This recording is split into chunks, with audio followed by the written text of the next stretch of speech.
ताईंसाठी.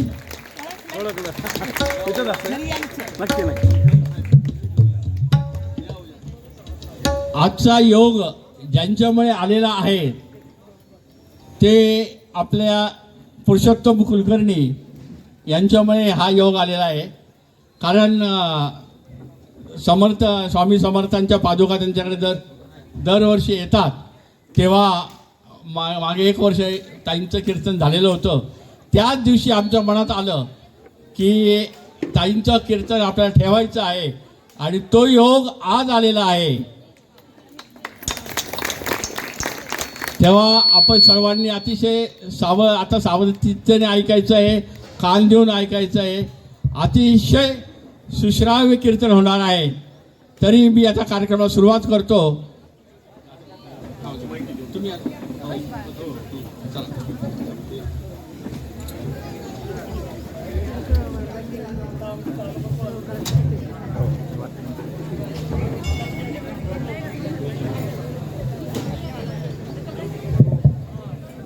श्री पंचमी की हनुमान की. अरे एवढा आवाज बारीक का? आवाज अंजनेरीपर्यंत ऐकायला जायला पाहिजे. हनुमानाचं जन्मस्थान अंजनेरी तिथपर्यंत आवाज गेला पाहिजे. इतकं जोरात आलं पाहिजे. श्री पंचमी की हनुमान की. तुम्ही थांबा, पुढे घ्यायचं. ठीक आहे, लांबून दिसतंय सगळ्यांना. बरोबर बरोबर दिसतंय ना सर्वांना.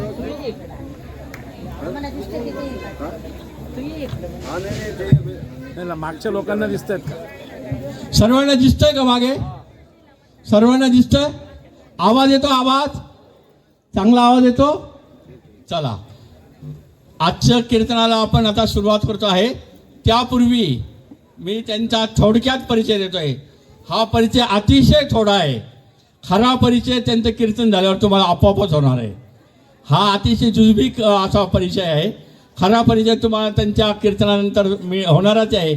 आणि तुम्हाला असं वाटेल की हे कीर्तन संपवूच नाही, अजून चालावं. परंतु नंतर आपली भजनाची वेळ होती, आपल्या पोटात कावळे झाले की आपल्याला आपोआपच वाटतं ठीक आहे आता थांबलं पाहिजे. तर कुमारी रेणुका निसाळ, मूर्ती लहान पण कीर्ती महान.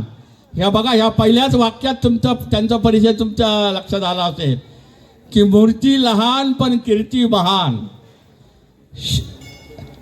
श्री अहिल्यानगर येथील सिद्धेश्वर निसाळ आणि सौ सोनाली निसाळ यांच्या या कन्या आहेत. त्यांच्या याच्यातून लक्षात आलं असेल अतिशय वय कमी, त्यांचं 15 वय आहे. बरोबर आहे ना? 19 वय आहे. म्हणजे आम्ही तेव्हा पाहिलं तेव्हा 15 होतं. पहिल्यांदा जेव्हा कीर्तन ऐकलं तेव्हा 15 होतं. 19 वय. म्हणून म्हटले मूर्ती लहान पण कीर्ती महान. शालेय जीवनात अनेक पुरस्कारांनी सन्मानित. 10वी व 12वीत गुणवंत विद्यार्थिनी म्हणून शाळा महाविद्यालयातून सन्मानित. श्रीमद, हे आता कांदून आहे का बरं, हे फार महत्त्वाचं आहे. श्रीमद भगवद्गीतेच्या 700 श्लोकांच्या कंठस्थ परीक्षेत महाराष्ट्रातून सलग 2 वेळेस प्रथम क्रमांक. जोरदार टाळ्या पाहिजे. काशीच्या परीक्षेत प्रथम श्रेणी मिळवून काशीत त्यांचा भव्य सत्कार झालेला. बघा, काशीमध्ये आपण म्हणतो जीवनात एकदा जायचं तर काशीला यायचं आहे. त्या काशीमध्ये या ताईंचा सत्कार झालेला आहे.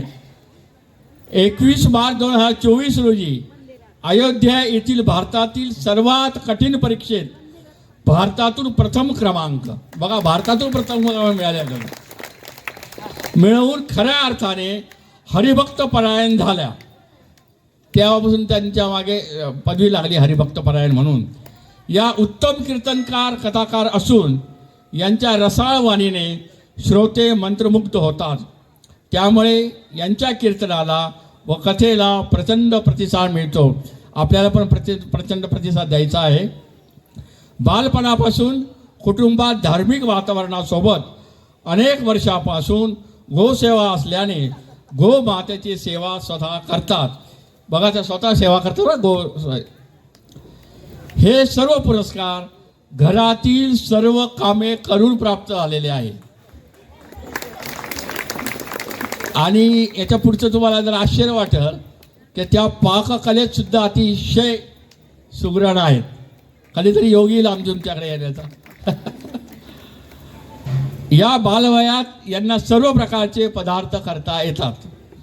बालपणापासून यांच्यावर उत्तम संस्कार असल्याने बाह्य जगाचे कोणतेही आकर्षण यांच्यात नाही. हॉटेल, हॉस्पिटल आणि ब्युटी पार्लर यांना माहिती नाही. हे सगळ्यात महत्त्वाचं आहे. बरोबर आहे ना? उच्च शिक्षणाची क्षमता असून सुद्धा धर्मासाठी तिच्या आईवडिलांनी म्हणजे सरांनी आणि मातेनी आईवडिलांनी तिला समर्पित केलेलं आहे. म्हणजे ती खरोखर खूप पुढे गेल्या असत्या परंतु त्यांनी धर्मासाठी समर्पित केलेलं आहे त्यांना आणि त्याची सेवा करतायत. आचार, विचार आणि उच्चार. आता मी आचार आणि विचार सांगितले, उच्चार तुम्हाला आता समजतीलच त्यांचे. या तिन्ही गुणांचा संगम, त्रिवेणी संगम त्यांच्यामध्ये झालेला आहे. अशा कीर्तनकार आपल्याला आज लाभलेला आहे. आपण खरोखर खूप मोठे भाग्यवान आहोत. मी आता त्यांच्यामध्ये तुमच्यामध्ये मी जास्त वेळ घेत नाही. तुम्हाला सर्वांना त्यांचं कीर्तन ऐकण्याची खूप उत्सुकता लागलेली आहे. तेव्हा मी ताईंना विनंती करतो की त्यांनी आपली कीर्तन सेवा सुरू करावी. धन्यवाद.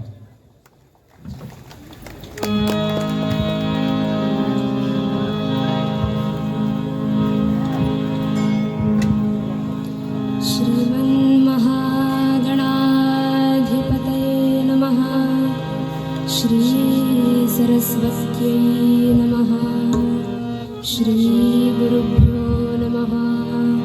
सर्वदेवेभ्यो नमो नमः. रघुनाथ स्मरोमि कार्य करावे, ते तात्काळ सिद्धी पावे. करता राम म्हणावे आभ्यंतरी. गणाधीश जो ईश सर्वा गुणांचा, मुळारंभ आरंभ तो निर्गुणाचा. नमो शारदा मूळ चत्वारि वाचा, गमो पंथ आनंत या राघवाचा. गुरुर्ब्रह्मा गुरुर्विष्णुः गुरुर्देवो महेश्वरः. गुरुः साक्षात् परब्रह्म तस्मै श्री गुरवे नमः. धर्माच्या करिता म्हास जगती, रामानि धाडियले. ऐसे जाणून राम भक्ती करिता, ऐश्वर्य हे लाभले. आता धर्म सख्या तुझ्या पुढतिया, नम्रत्वतेने असे. इच्छा होतसे मानसी करीतसे, हा देह तुझासे. नमो मातृभूमी जिथे जन्मले मी, नमो आर्यभूमी जिथे वाढले मी. नमो धर्मभूमी जिच्याच कामी, पडो देह माझा सदा ती नमोमी. पडो देह माझा सदा ती नमोमी. राजाधिराज प्रभु रामचंद्र महाराज की, आर्य सनातन वैदिक हिंदू धर्म की, भारत माता की, गो माता की जय. जय रघुवीर समर्थ मंगलमूर्ती मोरया. गम पध निजा सानि ग पध मगर पमगर निजा. रामा हो जय रामा, जय रामा. रामा हो जय रामा,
सद्गुरुनाथा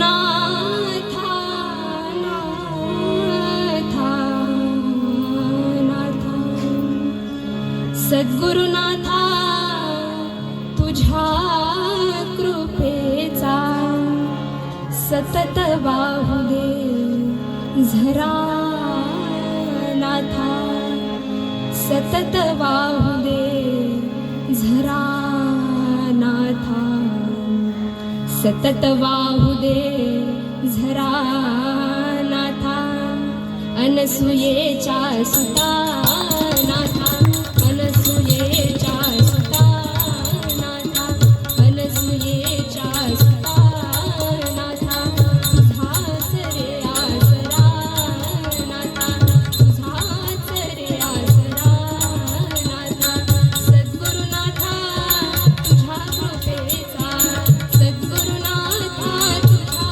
कृपेचा सतत वाहू दे झरा नाथा सतत वाहू दे झरा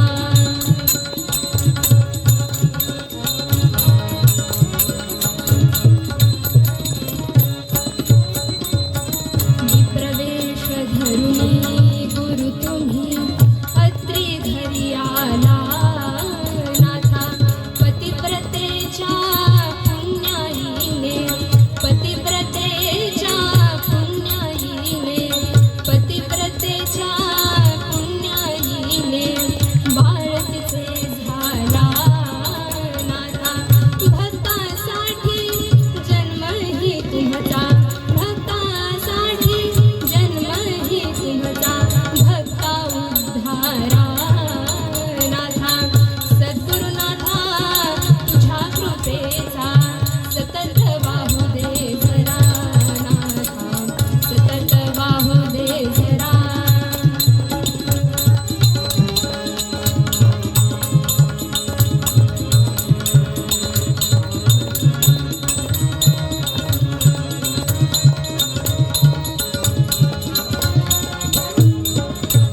कल्पुनी तुम्हचे रूप वर्णिले साक्षपटाया जरा नाथा साक्षपटाया जरा कल्पुनी तुम्हचे रूप वर्णिले साक्षपटाया जरा नाथा साक्षपटाया जरा दर्शन द्यावे विनवी अनंता दर्शन द्यावे दर्शन द्यावे विनवी अनंता जोडून आपुले करा नाथा सद्गुरुनाथा तुझ्या कृपेचा सद्गुरुनाथा तुझ्या कृपेचा सतत वाहू दे झरा नाथा सतत वाहू दे झरा सतत वाहू दे झरा नाथा सतत वाहू दे सतत वाहू दे सतत वाहू दे झरा नाथा रघुपती राघव राजा राम पतित पावन सीताराम रघुपती राघव राजा राम पतित पावन सीताराम रघुपती राघव राजा राम पतित पावन सीताराम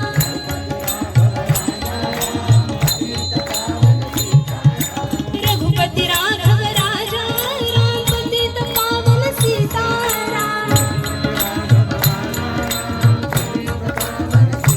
रघुपती राघव राजा राम पतित पावन सीताराम रघुपती राघव राजा राम पतित पावन सीताराम रघुपती राघव राजा राम पतित पावन सीताराम राजाधिराज प्रभु रामचंद्र महाराज की आर्य सनातन वैदिक हिंदू धर्म की भारत माता की गो माता की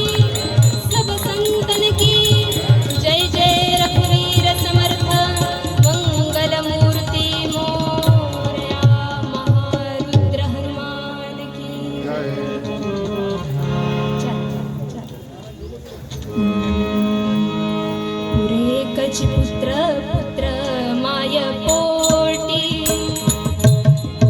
एकच पुत्र माय पोटी एकच पुत्र माय पोटी नाम स्मरणे हरी पुळे पोटी नाम स्मरणे उद्धरी पुळे पोटी नाम स्मरणे उद्धरी पुळे पोटी नामरूपी जन्मला तो कीर्तिमंत नामरूपी जन्मला तो कीर्तिमंत अंजनीचे उदरी हनुमंत अंजनीचे उदरी हनुमंत अंजनीचे उदरी हनुमंत तुका म्हणे हरिसी जो विमुख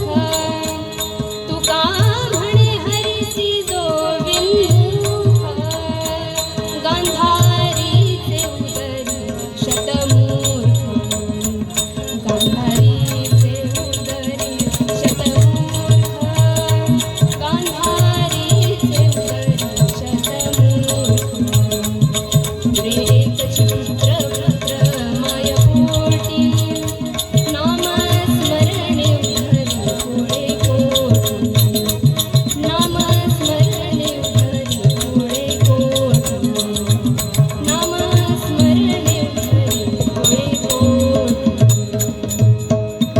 राजाधिराज प्रभु रामचंद्र महाराज की आर्य सनातन वैदिक हिंदू धर्म की तुम्ही श्रोते जगदीश मूर्ती तेथे माझी व्युत्पत्ती किती बुद्धिहीन अल्पमती सलगी करीतसे श्रीराम श्रोता वक्ता श्रीराम समर्थ जय जय रघुवीर समर्थ जय जय रघुवीर समर्थ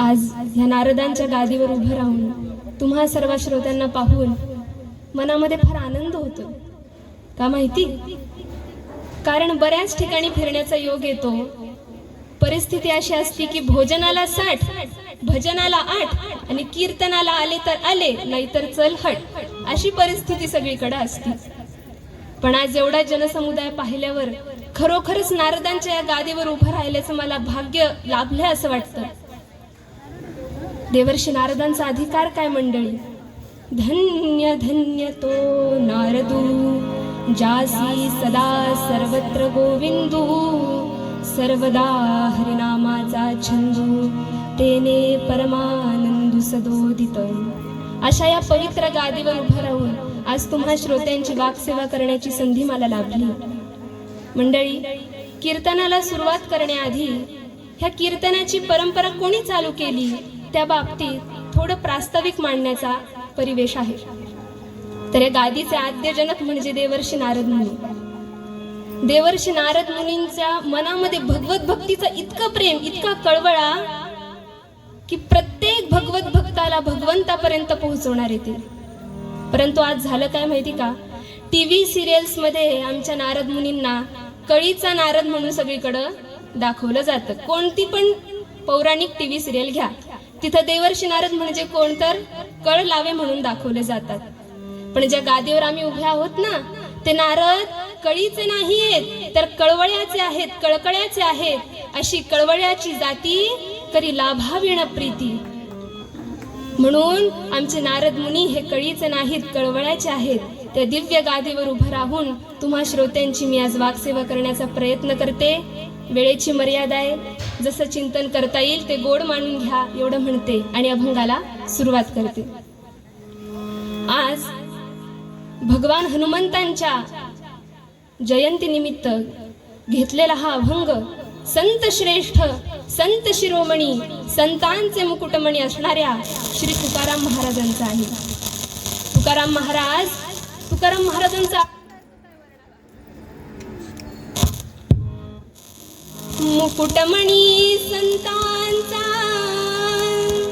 मुकुटमणी संतांचा शिव तुकया म्हणून ये वाणी नेले जड वैकुंठी विठ्ठल विठ्ठल म्हणून या वाणी राम राम राम हरे हरे राम राम राम राम रघुत्तमा राम राम राम राम हरे हरे राम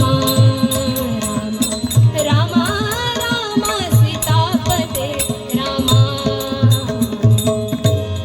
मुकुटमणी संतांचा शिव शिव तुकया म्हणून ये वाणी नेले जड वैकुंठी विठ्ठल विठ्ठल म्हणून या वाणी.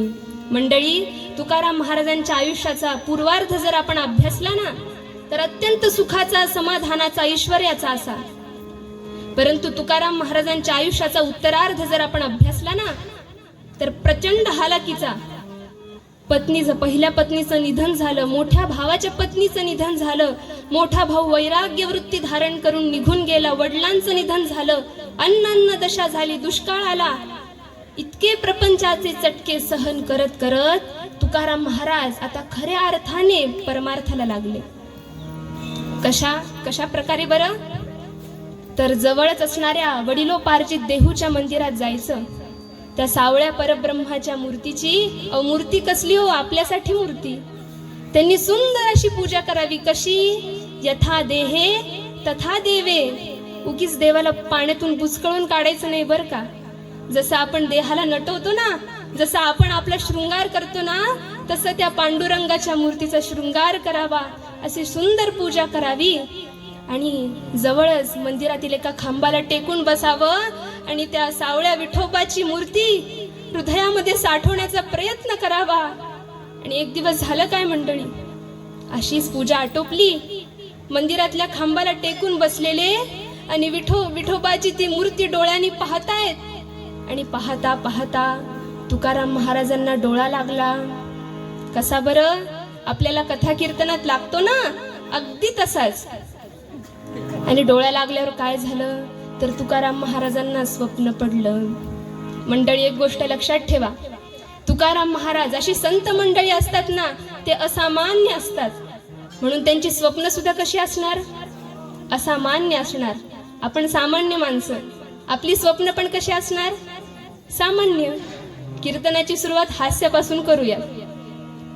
असेच स्वप्नावरून मला एक दृष्टांत आठवला. मी सेलूला, परभणीला कीर्तन शिकायला होते. माझ्यासारख्या अजून 5 मुली तिथं कीर्तन शिकायला. एकूण आम्ही 6 जणी कीर्तन शिकायला होतो. डिसेंबरचा महिना, कडाक्याची थंडी. म्हणून थंडीपासून संरक्षण व्हावं म्हणून आमच्या माईंनी आम्हाला 3 गोधड्या दिल्या. आम्ही मुली किती? 6. आणि गोधड्या किती? 3 गोधड्या दिल्या. प्रत्येक गोधडीत किती मुली येणार? चांगलं गणित आहे नाशिककरांचं. प्रत्येक गोधडीत दोघींनी झोपायचं ठरवलं. झाली रात्र झाली आणि माझ्यासोबत जी मैत्रीण आली होती ना, त्या मैत्रिणीला स्वप्न पाहण्याची प्रचंड सवय. स्वप्नावरून सांगते बरं काय सगळं. स्वप्न पाहण्याची प्रचंड सवय. आम्ही झोपलो, रात्रीचे 12 वाजले रे वाजले. माझ्या मैत्रिणीला स्वप्न पडलं. काय स्वप्न पडलं? स्वप्नात तिला 5 लाख रुपयाची लॉटरी लागली. किती? अहो, आपल्याला रोडवर 500 रुपये सापडले तर आपण हरकून जातो. तिला स्वप्नात 5 लाख रुपयाची लॉटरी लागली.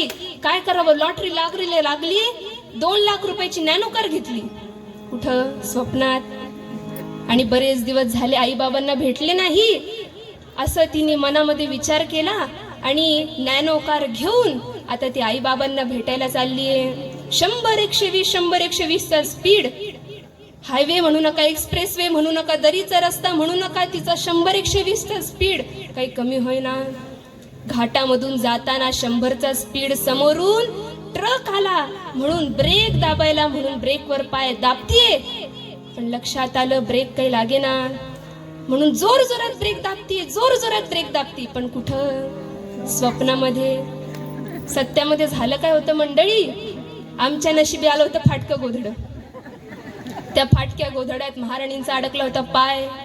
त्यांचं जोरात ब्रेक दाबणं चालू आणि थांबचं टराटर गोधड फाटतंय. गडबड काय चालू आहे म्हणून उठून पाहिलं. माझी जागृत झोप. गडबड काय झाली म्हणून उठून पाहते तर महाराणींचं ब्रेक दाबणं चालू.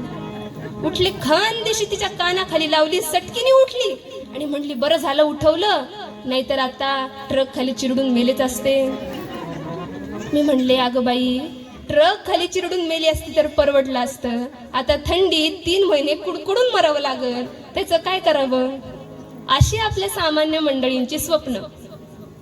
पण तुकाराम महाराज म्हणजे कसे, असामान्य व्यक्तिमत्व. स्वप्न पडलं आणि स्वप्नात कोणी यावं हो, पांडुरंग कांती दिव्य तेज झळकती, रत्न किळ फाकती प्रभा. पांडुरंग कांती दिव्य तेज झळकती, रत्न किळ फाकती प्रभा. अगणित लावण्य तेज पुंजाळले, अगणित लावण्य तेज पुंजाळले, नवर्ण वेथे तिची शोभा. कानडा ओ विठ्ठलू कर्नाटकू, तेने मज लावी यला वेधू. प्रत्यक्ष पंढरीश परमात्म्यानं तुकोबा रायांच्या स्वप्नात यावं आणि काय म्हणावं की तुकोबा, माझे पूर्वी नामदेव नावाचे एक भक्त होऊन गेले, त्यांनी अभंग गाथा लिहिण्याचं काम केलं होतं, परंतु काही कारणास्तव ती अभंग गाथा पूर्ण नाही झाली, म्हणून तुकोबा आता ती अभंग गाथा तुम्ही पूर्ण करा. एवढा फक्त विठ्ठलाचा आदेश मान्य केला. तुकाराम महाराजांनी आता भंडारा डोंगरावर जावं आणि अभंग गाथा लिहिण्याचं काम करावं. त्याच अभंग गाथेमधील पुत्राची महती ह्या 2 चरणांच्या जीवाला समजावी म्हणून 3 चरणांचा केलेला हा अभंग. तुकाराम महाराज काय म्हणतात, अभंगाचे शब्द सगळ्यांनी लक्षात ठेवा, जाताना सगळ्यांना विचारणारे. पुरे एकची पुत्र, पुत्र माय पोटी, नामस्मरणे उद्धरी कुळे कोटी. नामरूपी जन्मला कीर्तिमंत, अंजनीचे उदरी हनुमंत. तुका म्हणे हरिसी बिनमुख, गांधारीचे उदरी शतमूर्ख. सद्गुरुनाथ महाराज की जय. संतांच्या अभंगाच्या प्रत्येक शब्द महत्वाचा असतो. पहिल्या चरणात काय म्हटलं बरं, पुरे एकची पुत्र, पुत्र माय पोटी, नामस्मरणे उद्धरी कुळे कोटी. तर मंडळी, संतांचे जे वचन असतात ना, संतांच्या ज्या रचना असतात ना, त्या रचनांचा, त्या अभंगांचा अर्थ आपल्याला वाटेल तसा घ्यायचा नसतो, कारण गूढार्थ त्याच्यामध्ये लपलेला असतो. एक अभंग आहे, आम्ही बिघडलो तुम्ही बिघडा ना. आता सामान्यतः काय वाटतं की आम्ही बिघडलोय तुम्ही पण बिघडा, असा अर्थ होईल, पण तसं नाहीये. आम्ही बी घडलो तुम्ही बी घडाना, असा गूढार्थ असतो. तसं ह्या अभंगामध्ये सुद्धा काही जण विपरीतार्थ घेतात बरं का. काय विपरीतार्थ घेतात बरं, पुरे एकची पुत्र, विपरीतार्थ घेणार एकची पुत्र पुरे, अर्थात एकची पुत्र बास, एकच पुत्र बास असा अर्थ घेतात. तर मंडळी, आत्ताची आपल्या हिंदू धर्माची परिस्थिती पाहता ह्या अभंगाचा आपण असा अर्थ घेतला तर काय होणार आहे बरं, एकच पुत्र बास असं म्हणून काय होणार आहे. धर्माची व्याख्या करताना एका संतांनी सांगितलंय की धर्मामध्ये डोके वाढले ना की धर्म आपोआप वाढणार आहे. त्यात आपण ह्या अभंगाचा चुकीचा अर्थ घेतला तर आपल्या लोकसंख्येवर ह्याचा परिणाम होणार आहे. परधर्मियांकडे पहा, परधर्मियांची लोकसंख्या वाढत चालली आहे, तसा त्यांचा धर्म देखील वाढत चाललाय. एक दृष्टांत सांगते. माझे मुंबईला 7 दिवस कीर्तन होते. आता मुंबईची गर्दी सगळ्यांना माहिती. अगदी कीर्तन जिथं होतं त्याच्या शेजारीच बरोबर असा एक्सप्रेस वे चालला होता, रस्ता होता छान, आणि 4थ्या मजल्यावर माझं कीर्तन. त्या कीर्तनाच्या घरामध्ये जिथे थांबले होते त्या गॅलरी मधून डोकावून मी मुंबईची गर्दी पाहत होते. सिग्नल लागलेला होता, सिग्नल लागला की सगळे थांबायचे, सिग्नल सुटला की सगळे जायचे, अशी मुंबईची गर्दी पाहत होते. आणि मी काय पाहिलं तर मुंबईच्या त्या सिग्नल पाशी एक मुसलमान बाई तिची पोरांची टोळीच्या टोळी घेऊन त्या सिग्नल पाशी थांबलेली होती. सिग्नल लागला तिथं थांबायची. सिग्नल सुटला की 2 पोरं कडेवर घ्यायची.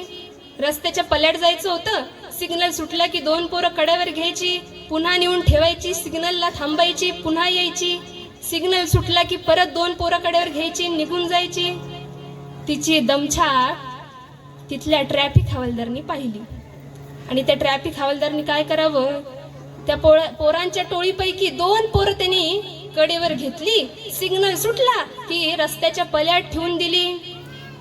उन्हाळ्याचे दिवस घाम पुसत तो ट्रॅफिक हवालदार त्या मुसलमान बाईला म्हणला, बहन जी अगले वक्त आते समय 2 ही बच्चे लेके आना, आधे ही बच्चे लेके आना. तेव्हा ती मुसलमान बाई म्हणाली, भाईजी ये तो आधे ही है, आधे तो घर पे रखे आई हूं. अशी परधर्मीयांची लोकसंख्येच्या मुद्दा आहे. पण आपल्या धर्मामध्ये काय होतं, आम्ही 2 आणि आमचे 2, आम्ही 2 आणि आमचे 2, आमचाच होतोय चौकोन, चौकोनातून जातात 2 आणि उरलेल्यांना आधार कोण. अशी परिस्थिती आपल्या हिंदू धर्माची झालीये. म्हणून ह्या अभंगाचा जर एकच पुत्र बास असा अर्थ घेतला म्हणजे हिंदूंची कल्याणच झालं, असा अर्थ घेऊन उपयोग नाही. मग अर्थ कसा घ्यायचा बरं, पुरे एकची पुत्र, पुत्र माय पोटी. याचा अर्थ असा की कुळामध्ये एक धर्मभक्त, एक राष्ट्रभक्त, एक देवभक्त जन्माला आला ना तर तो संपूर्ण कुळाचा उद्धार करतो, असा अर्थ ह्या अभंगाचा घ्यायचा आहे. म्हणून पुरे एकची पुत्र, पुत्र माय पोटी, नाम स्मरणे उद्धरी कुळे कोटी. आता पुत्र म्हणजे काय हो, शास्त्रामध्ये व्याख्या सांगितलीये, जीवितो वाक्य करणात, मृतो वा भुरी भोजनात, गयायाम पिंडदानश्च, त्रिभिः पुत्रस्य पुत्रता. कोणाला पण पुत्र म्हणता येत नाही बरं का. पुत्र कोणाला म्हणावं तर 3 लक्षणं सांगितली, 3 कर्तव्य सांगितलीत. कोणती 3? पहिलं कर्तव्य सांगितलं, जीवितो वाक्य करणात. अर्थात जो मुलगा आपले आई वडील जिवंत असताना, हयात असताना त्यांनी दिलेला प्रत्येक शब्द प्राणाहून पाळतो ना, तो पहिल्या पुत्राचं लक्षण. मृतवा भुरी भोजनात, आई वडिलांना देवाज्ञा झाली ना, देवाज्ञा झाल्यावर आपल्या आई वडिलांच्या प्रित्यर्थ जो संतांना, सत्पुरुषांना, ब्राह्मणांना भोजन करवतो, तो दुसरा पुत्र, पुत्राचं कर्तव्य. आणि तिसरं कर्तव्य काय, गयायाम पिंडदानश्च, त्रिभिः पुत्रस्य पुत्रता. अर्थात गया या नावाच्या तीर्थामध्ये जाऊन जो आपल्या आई वडिलांसाठी पिंडदान करवतो, हे तिसरं पुत्राचं लक्षण. हे लक्षण ज्याच्यामध्ये असतं त्यालाच पुत्र म्हणावं. असा पुत्र कुळामध्ये जन्माला यायला फार भाग्य लागतं बरं का. देशभक्त, धर्मभक्त पुत्र जन्माला यायला फार भाग्य लागतं. कोण होतं असा एक पुत्र? गुरु गोविंद सिंहांचं नाव सगळ्यांनी ऐकलं असेल. ह्या गुरु गोविंद सिंहांना एकूण 4 पुत्र, त्यापैकी मोठे 2 पुत्र मुघलांसोबत लढताना शहीद झाले. आणि झालं काय मंडळी, शेवटचे जे 2 मुलं होते ना, लहान मुलं होते ना, अगदी 7 वर्षाचा 9 वर्षाचा असे 2 मुलं, त्या 2 मुलांना त्यांच्या आजीसोबत आनंदपूरला गुरु गोविंद सिंहांनी ठेवलं. पण आपल्या भारताला सगळ्यात मोठा लागलेला डाग म्हणजे फितुरी. फितुरीनं त्या दोन्ही मुलांना आणि गुरु गोविंद सिंहांच्या आईला त्या आचार्यानं नवाबाला विकलं. नवाबा समोर ते 2 गुरु गोविंद सिंहांचे मुलं आले. त्या नवाबानं त्या दोन्ही पोरांना म्हटलं की आमचा धर्म स्वीकार करा, नाहीतर मृत्यूला शरण जा. 7 वर्षाचा 9 वर्षाचा तो पुत्र त्या नवाबाला म्हणतो, मेलो तर शेवटी आमच्याच धर्मामध्ये श्वास घेऊन मरणार. भरपूर प्रलोभन दाखवले पण ते दोघं पुत्र ऐकायला तयार नाहीत. शेवटी त्या नवाबानं काय करावं, त्यांनी आज्ञा केली की या दोन्ही मुलांना भिंतीत चिरून मारून टाका. त्या नवाबाची आज्ञा ऐकण्यात आली. त्या दोन्ही पुत्रांना समोर उभं करण्यात आलं. त्यांच्या समोर एक एक करून आता विटा चढवतायत, भिंत बांधतायत. आणि त्यापैकी जो लहान मुलगा होता ना, त्याचं नाव फतेसिंग. त्या फतेसिंगनं एकदा आपल्या मोठ्या भावाकडे पाहिलं. मोठ्या भावाच्या डोळ्यातून घळघळ घळघळ अश्रू येत होते.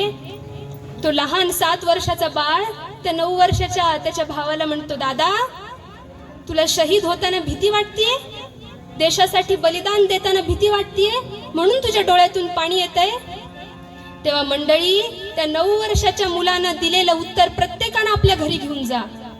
तो 9 वर्षाचा मुलगा म्हणतो, बाळ मी तुझ्यापेक्षा वयाने मोठा आहे, त्याच्यामुळं माझी उंची सुद्धा तुझ्यापेक्षा मोठी आहे, म्हणून ही भिंत जेव्हा उभं करण्यात येईल ना या भिंतीला, तेव्हा तुझी उंची लहान असल्यामुळं ही भिंत पहिले तुझ्या मुखाच्या समोर येईल आणि पहिले तुझं बलिदान होईल, आणि मी उंच असल्यामुळे माझं बलिदान तुझ्या नंतर होईल.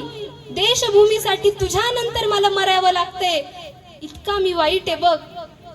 मंडळी, असे धर्मभक्त आपल्या देशामध्ये जन्माला आले ना, तरच आपल्या धर्माचा प्रसार आणि प्रचार होणार आहे. असाच एक काळ आला होता, आपला संपूर्ण हिंदुस्थान हिरव्या वरवंट्याखाली चिरडून भरडून निघत होता.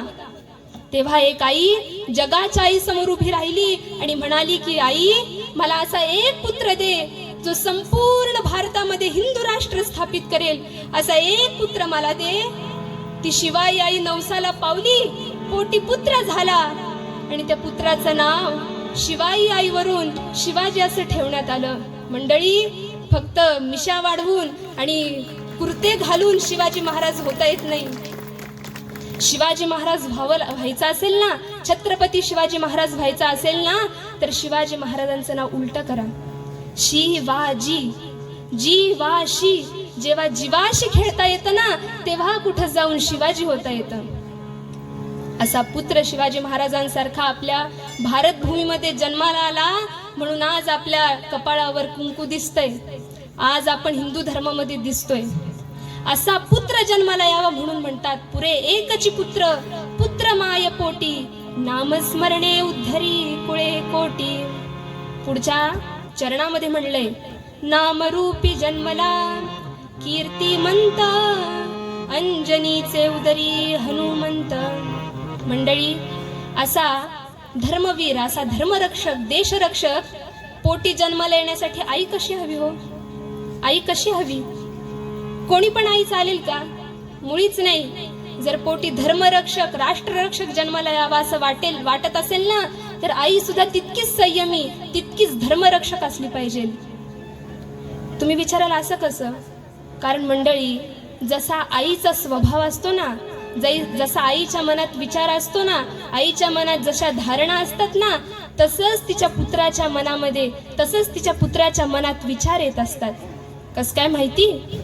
जन्मतः कोणत्याच बाळाला विचार, धारणा, मत वगैरे काही नसतं, परंतु जेव्हा एखादी आई त्या बाळाला हृदयापाशी धरते आणि दूध पाजते ना, तेव्हा तिच्या मनातल्या भावना, तिच्या मनातले विचार, तिच्या मनातल्या धारणा त्या दुधाच्या रूपात त्या पुत्राच्या मनामध्ये अगदी सहजपणे जात असतात. ये हृदयीचे ते हृदय असा प्रवास होत असतो. जर आईच्या मनात असेल ना, माझ्या मुलानं मोठं होऊन धर्माचं कार्य करावं, तर तिचा पुत्र मोठा होऊन धर्मरक्षकच होतो. आणि आईच्याच मनात सिरियल्स आणि कार्टूनचे विचार असतील ना, तर ते पोरग मोठं होऊन कार्टून सारखंच वागतं. इतका परिणाम आईचा आणि आईच्या दुधाचा आहे. परंतु आता झालं कसं माहिती का मंडळी? आत्ताच्या आयांना बाळाला द्यायला वेळ नसतो, बाळाला दूध पाजायला तिला वेळ नसतो, तिला करिअर करायला जायचं असतं, शरीर मेंटेन करायचं असतं, म्हणून ती आत्ताची आधुनिक आई काय करते, तर बाजारातून बाटली आणते, मोनोराईज दूध आणते, त्या बाटलीत भरते आणि ती बाटली त्या बाळाच्या तोंडात लावून निघून जाते आपली करिअर करायला. आता ते बाळ निष्पाप असतं, त्याला काय माहिती आपली आई आहे की बाटली आहे. ते बाळ त्या बाटलीला धरतं, त्या बाळाला वाटतं हे आपली आईच आहे. त्या बाळाचं त्या बाटलीवर इतकं प्रेम होतं, इतकं प्रेम होतं, इतकं प्रेम होतं की मोठं झालं तरी ते बाळ ती बाटली काही सोडत नाही. फक्त त्या बाटलीमधलं रसायन मात्र बदललेलं असतं. अशा जर माता आपल्या धर्मामध्ये जन्माला आल्या तर कुठं शिवाजी महाराजांनी, कुठं समर्थ जन्माला येणार आहेत हो?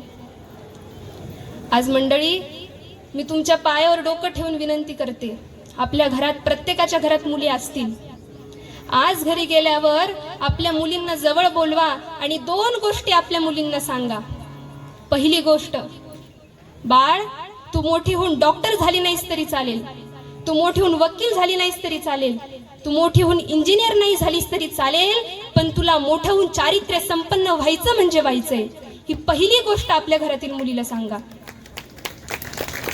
आणि दुसरी गोष्ट त्या मुलीला सांगा की बाळ, तू तुझ्या मनाला इतकं कठोर बनव की सुंदरातला सुंदर मुलगा तुझ्या समोर येऊ दे, कर्तृत्वातला कर्तृत्व संपन्न मुलगा तुझ्या समोर येऊ दे, रूपातला रूपवान मुलगा तुझ्या समोर येऊ दे, पण तुझं मन इतकं कठोर बनव की तुझं ब्रह्मचर्य मोडल अशी ताकद कोणामध्ये नसेल.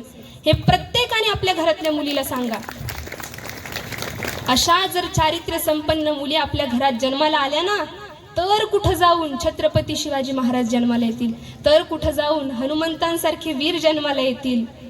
नामरूपी जन्मला कीर्तिवंत, अंजनीचे उदरी हनुमंत. आज ज्यांची जयंती ना, जन्मोत्सव आहे ना, त्यांची माता कशी होती हो? रामायणात एक सुंदर उल्लेख आलाय. जेव्हा प्रभू रामचंद्र रावणासोबत युद्ध करतात, रावणाला हरवतात, संपूर्ण युद्ध संपतं, रामांचा विजय होतो, आणि आता प्रभू रामचंद्र, लक्ष्मण, सीता, विभीषण, हनुमंत असे सगळे विमानात बसून पुन्हा अयोध्येला जाण्यासाठी निघतात. अयोध्येला जात असताना, त्या पुष्पक विमानातून जात असताना खालून ऋष्यमुख नावाचा पर्वत चाललेला आहे. हे वरतून विमानातून चाललेत आणि खालून ऋष्यमुख नावाचा पर्वत चाललाय. हनुमंतांनी पाहिलं, ऋष्यमुख पर्वत आला, हनुमंतांच्या डोळ्यामध्ये पाणी आलं. हनुमंत प्रभू रामचंद्रांना म्हणतात की रामराया, हा जो खालून पर्वत चाललाय ना, ह्या पर्वतावर माझी माता तपश्चर्येला बसली, आपण थोडा वेळ तिला दर्शन द्यायला यायचं का? प्रभू रामचंद्रांनी त्यांचं विमान त्या पर्वतावर थांबवलं. हनुमंत धावत धावत आपल्या मातेच्या दर्शनासाठी गेले. मातेच्या चरणांना घट्ट मिठी मारली. आपल्या पायांना कोणाचा तरी स्पर्श झालाय हे जेव्हा त्या मातेला कळालं, तिने डोळे उघडले, आपल्या पुत्राला पाहिलं, पुत्राला हृदयापाशी धरलं आणि विचारलं की हनुमंता, आज इथं कस काय आलात? तेव्हा हनुमंत म्हणतात की माते, माझ्या प्रभूंनी रावणासोबत युद्ध केलं, त्याला हरवलं, आणि आता आम्ही सगळे अयोध्येला जायला निघालोय. एवढं मात्र त्या मातेनं ऐकलं, तिचे डोळे लाल बुंद झाले आणि एक कानाखाली हनुमंताच्या लावली, संदिशी हनुमंताच्या कानाखाली लावली. रामचंद्रांना समजेनाच, आतापर्यंत चांगले असणारे अंजनी माता एकदम हनुमंतांच्या कानाखाली का बरं मारतायत? रामचंद्रांनी विचारलं की माते, हनुमंताकडून काय चूक झाली म्हणून तुम्ही त्यांना प्रहार केला? तेव्हा अंजनी मातेने काय उत्तर द्यावं? अहो, काय माता होती ती, तिने उत्तर द्यावं की माझा पुत्र तिथं असताना त्याच्या प्रभूंना काम करावं लागतं, ह्यासारखी वाईट गोष्ट कुठे असेल?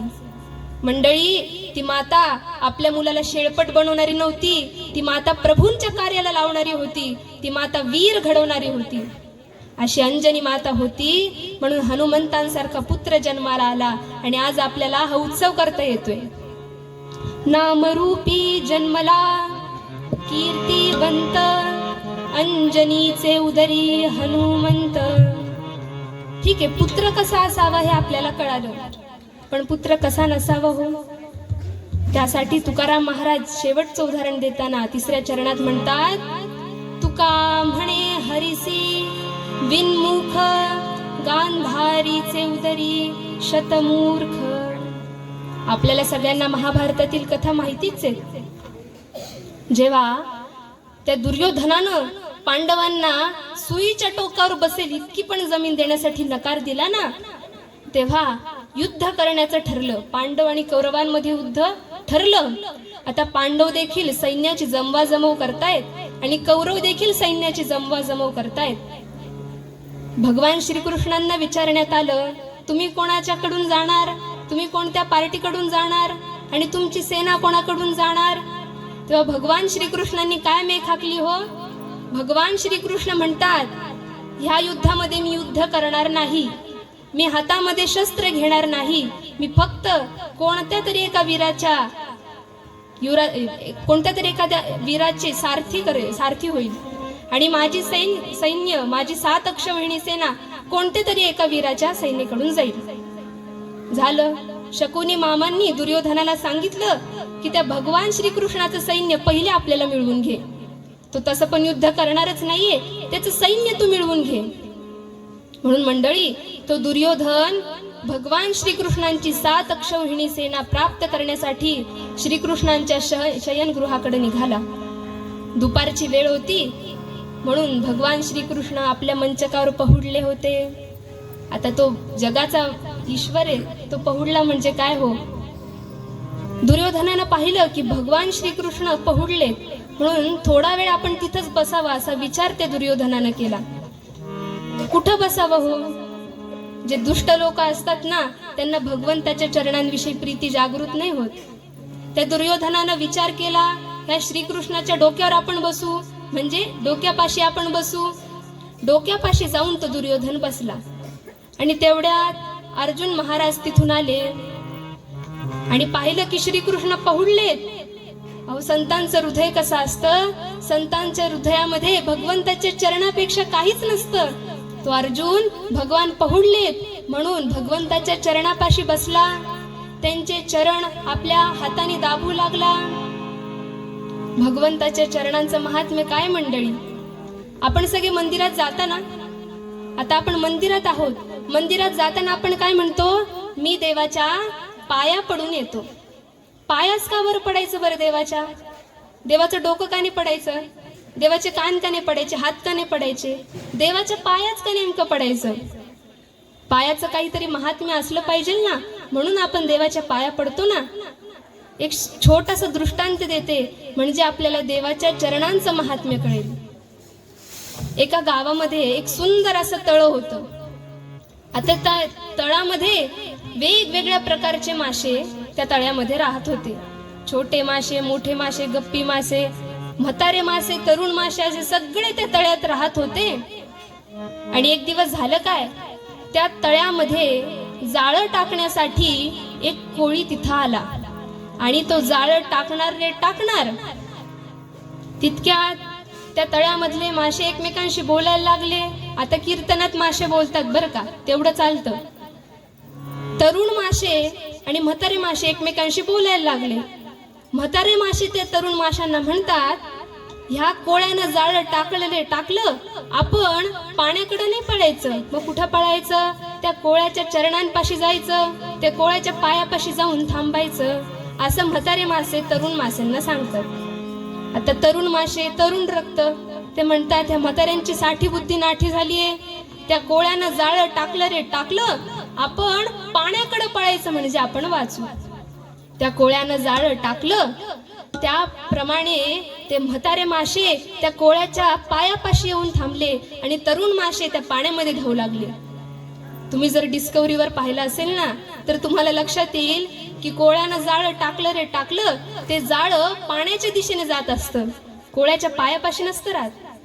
म्हणून जे म्हातारे मासे त्या कोळ्याच्या चरणापाशी आले ते वाचले आणि जे पाण्यामध्ये पळाले ते त्या जाळ्यामध्ये अडकले गेले. मंडळी, तो कोळी म्हणजे कोण आहे, तो कोळी म्हणजे प्रत्यक्ष भगवंत आहे. ते मासे म्हणजे कोण आहेत, ते मासे म्हणजे तुम्ही आम्ही जीव आहोत. ते जाळं कोणतं आहे, ते जाळ म्हणजे माया जाळे.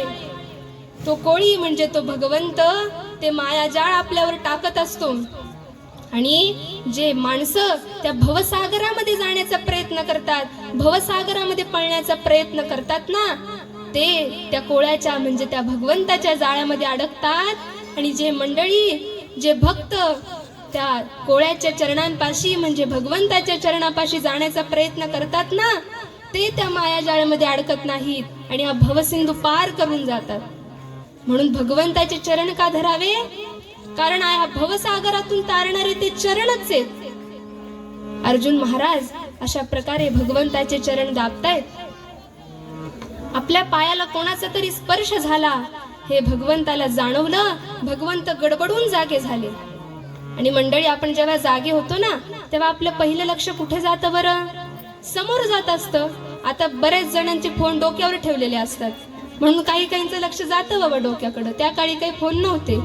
भगवंत उठले, त्यांचं लक्ष अर्जुनाकडे गेलं. चरणापाशी जे थांबतात ना, भगवंताच्या चरणापाशी जे थांबतात ना, त्याचे महत्वाचं कारण म्हणजे भगवंताचं पहिलं लक्ष त्याच्याकडे जातं. भगवंत म्हणले की माझ्या अटीप्रमाणे जो पहिले माझ्या जवळ येईल त्याला मी माझं सैन्य किंवा मी असं काहीतरी देणार आहे. अर्जुना तू पहिले आलाय. तेवढ्यात दुर्योधन ओरडला, अर्जुनाच्या आधी मी आलेलोय, मला तुमचं सैन्य द्या. त्याप्रमाणे दुर्योधनाला भगवंतांनी त्यांची 7 अक्षौहिणी सेना दिली आणि स्वतः निशस्त्र असा अर्जुनाच्या सारथी भगवंत झाले. आणि युद्धाचा परिणाम आपल्याला माहितीच आहे, जिथं भगवंत असतो तिथं यशस्वी सगळं असतं. यत्र योगेश्वरः कृष्णो यत्र पार्थो धनुर्धरः तत्र श्रीर्विजयो भूतिर् ध्रुवानी तिर्मतिर्मम.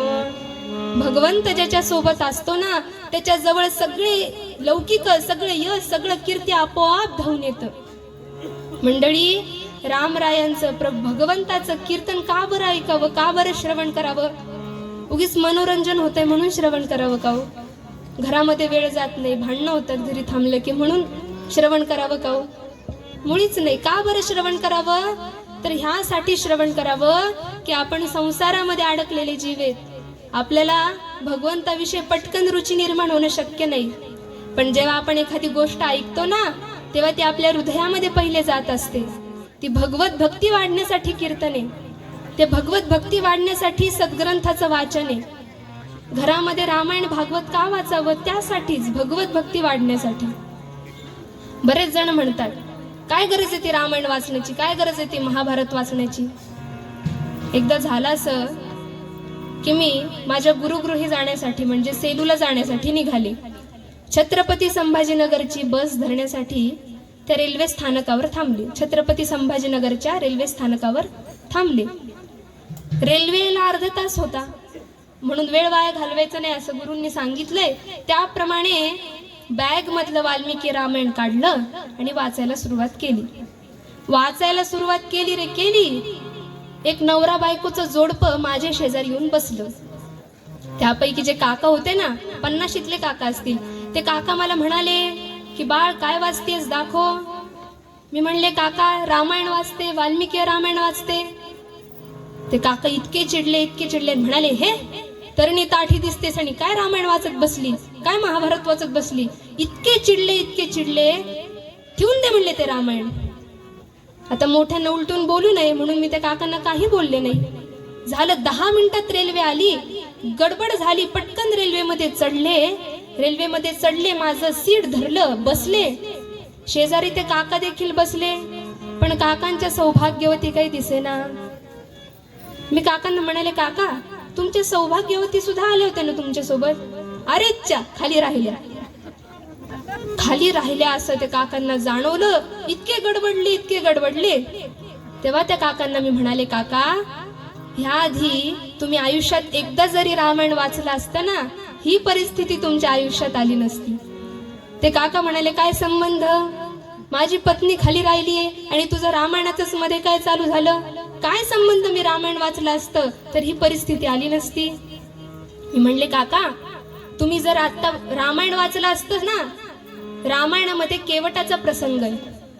त्या केवटाच्या प्रसंगामध्ये जेव्हा त्या केवटानं प्रभूंना नौकेमध्ये बसण्याची परवानगी दिली ना तेव्हा भगवान रामचंद्रांनी स्वतः पहिले नौकेत जाऊन बसले नाही, तर पहिले सीता मातेला नौकेत बसवलं आणि नंतर स्वतः जाऊन नौकेत बसले.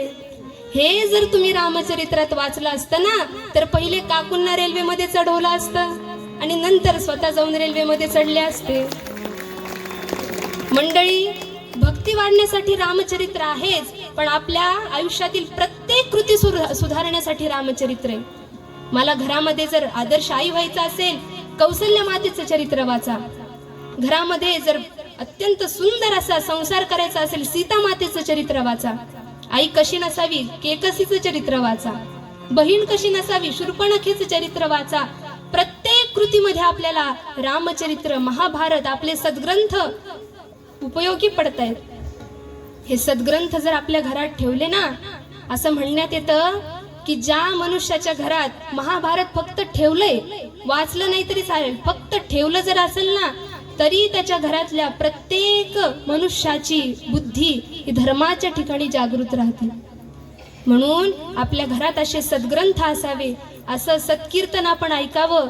हे ऐकलं, हे ग्रंथ वाचले तरच आपल्या घरामध्ये सत्पुत्राचा, चांगल्या कन्यांचा जन्म होणार आहे.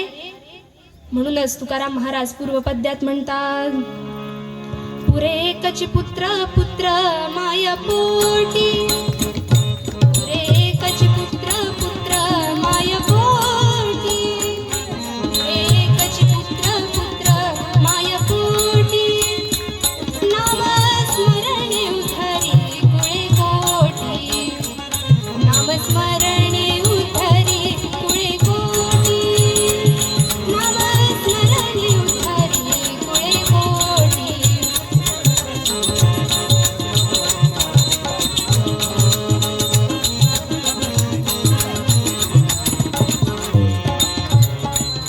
नामरूपी जन्मला तो कीर्तिवंता, नामरूपी जन्मला तो कीर्तिवंता, अंजनीचे उदरी हनुमंत, अंजनीचे उदरी हनुमंत, अंजनीचे उदरी हनुमंत.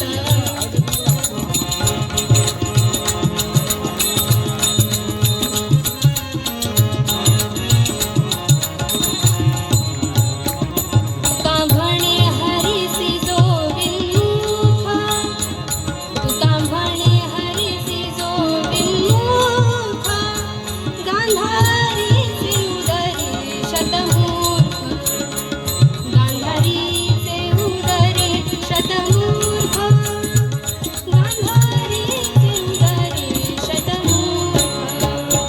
पुरे एकच पुत्र पुत्र माया पोटी, नाम स्मरणे उधरी,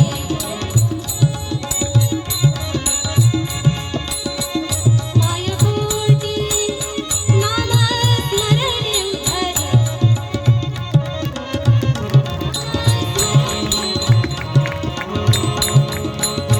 नाम स्मरणे उधरी.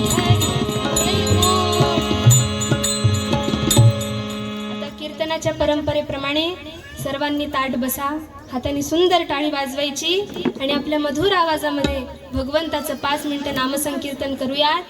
तुम्ही एवढे सगळे मंडळी, तुमचा आवाज माझ्यापर्यंत येऊ द्या. सुंदर असं भगवंताचं नामसंकीर्तन करू. हरी सुंदर नंद मुकुंदा, हरी नारायण हरी बोल. नंद मुकुंदा, हरी नारायण हरी बोल. सर्वांनी हरी सुंदर नंद मुकुंदा, हरी नारायण हरी बोल.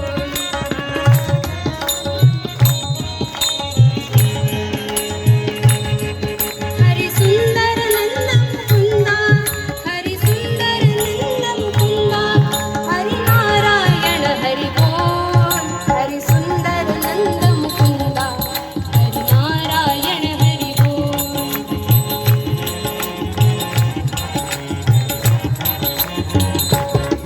हरी सुंदर नंद मुकुंदा, हरी सुंदर नंद मुकुंदा, हरी नारायण हरी बोल.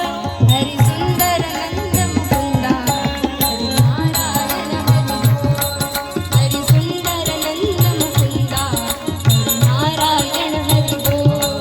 हरी सुंदर नंद मुकुंदा, हरी नारायण हरी बोल.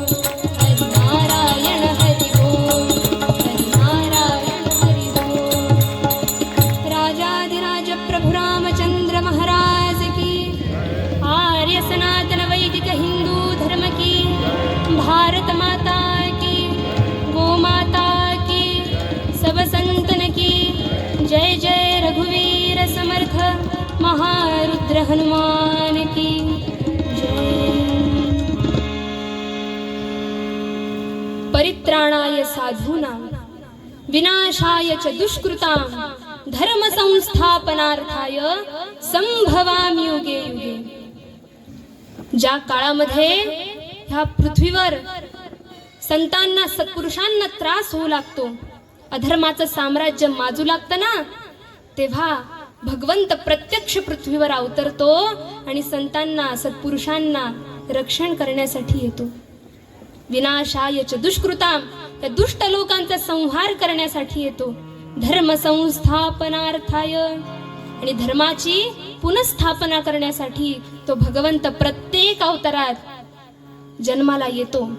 यदा यदा हि धर्मस्य ग्लानिर्भवति भारत अभ्युत्थानम धर्मस्य तदात्मानं सृजाम्यहम्. एकदा असाच काळ आला होता. ह्या संपूर्ण पृथ्वीवर एका दैत्याने उन्माद माजला होता. अवनीवर आज महाप्रलय मातला, अवनीवर आज महाप्रलय मातला, अवनीवर आज महाप्रलय मातला, अवनीवर आज महाप्रलय मातला. लंकापती रावण तो, लंकापती रावण तो, लंकापती रावण तो आज मातला. अवनीवरी आज महाप्रलय मातला, अवनीवरी आज महाप्रलय मातला, अवनीवरी आज महाप्रलय मातला, प्रलय मातला, प्रलय मातला. ह्या संपूर्ण पृथ्वीवर रावण नावाचा एक दैत्य उन्माद करत होता. संपूर्ण पृथ्वी हाहाकार करत होती. संतांनी सत्पुरुषांनी यज्ञ करावा तर त्या रावणानं त्या यज्ञामध्ये वाईट गोष्टी आणून टाकाव्या. हो, संतांचे सत्पुरुषांचे आश्रम उद्ध्वस्त होऊ लागले. ती पृथ्वी माता हाहाकार करू लागली. आणि जेव्हा ती पृथ्वी माता हाहाकार करते ना, तेव्हा ती गोमातेचं रूप धारण करते. पृथ्वी मातेनं गोमातेचं रूप धारण केलं आणि ब्रह्मदेवांकडे गेली. ब्रह्मदेवांना विनंती करू लागली की या रावणावर काहीतरी उपाय केलाच पाहिजे. तुम्हीच त्याला वरदान दिले, तुम्हीच त्याच्यावर काहीतरी उपाय केला पाहिजे.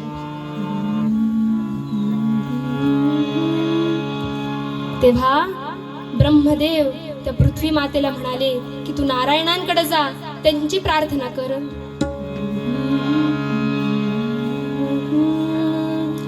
धावता श्री हरी झडकरी बलसागर गोविंदा. धावता श्री हरी झडकरी बलसागर गोविंदा. तुझिया चरणी सादर वंदन, तुझिया चरणी सादर वंदन. करितो परमानंदा रे, करितो परमानंदा.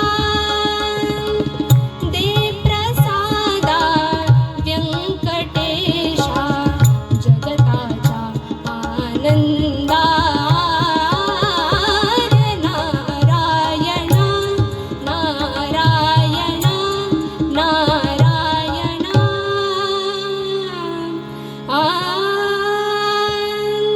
त्या पृथ्वी मातेने भगवान विष्णूंकडे जावं, आपली व्यथा मांडावी. भगवान विष्णूंनी पृथ्वी मातेला आशीर्वाद दिला की माते, तुझे कष्ट हरण्यासाठी मी या भूतलावर अवतार घेणार, जरूर भूतलावर अवतार घेणार. पृथ्वी मातेनं विचारावं की प्रभू कोणत्या भूमीमध्ये जन्माला येणार, कोणाच्या घरी जन्माला येणार, कोणत्या वंशामध्ये जन्माला येणार. अहो भगवंत कोणा सोमाजी गोमाजीच्या घरी जन्माला येईल का हो? भगवंतानी जन्म घ्यावा यासाठी भूमी अयोध्येसारखीच हवी. आज इथं आल्यावर प्रत्यक्ष अयोध्येमध्ये आल्यासारखंच वाटतंय. का विचारा? कारण अयोध्येचं वर्णन करताना वाल्मिकींनी सांगितलंय, जर घरामध्ये भावंड असतील ना तर अयोध्येमध्ये त्या भावंडांमध्ये मतभेद नाहीये. तसं इथं आल्यावर जाणवलं, इतके कार्यकर्ते पण कार्यकर्त्यांमध्ये मतभेद नाहीये. म्हणून प्रत्यक्ष अयोध्येमध्ये आल्यासारखं वाटतंय. भगवंत म्हणाले अयोध्येसारख्या भूमीमध्ये जन्माला येणार. कोणाच्या वंशी जन्माला येणार तर इक्ष्वाकू वंशामध्ये, सूर्यवंशामध्ये जन्माला येणार. काय ते कुलाची कीर्ती हो. रामायण उघडून वाचा. हरिश्चंद्रापासून दिलीपापासून दशरथ महाराजांपर्यंतचं चरित्र वाचा, आपल्या घरातील मुलांना सांगा. अहो सत्पुरुष असे कोणाच्या पण घरी जन्माला येत नाही. फार वर्षापूर्वी एक इमर्सन नावाचा विचारवंत होऊन गेला. त्याचे पुस्तकं नक्की वाचा, इंग्लिशमध्येच आहे. तो इमर्सन म्हणतो, सत्पुरुष, संत, महापुरुष, भगवंत हे कोणासारखे असतात? तर हे सत्पुरुष, भगवंत, महापुरुष हे समुद्राच्या किनाऱ्यावर जमणाऱ्या फेसासारखे असतात. कोणी समुद्र पाहिला इथं? ठीक आहे, सांगते. समुद्राच्या किनाऱ्यावर फेस कसा तयार होतो माहिती?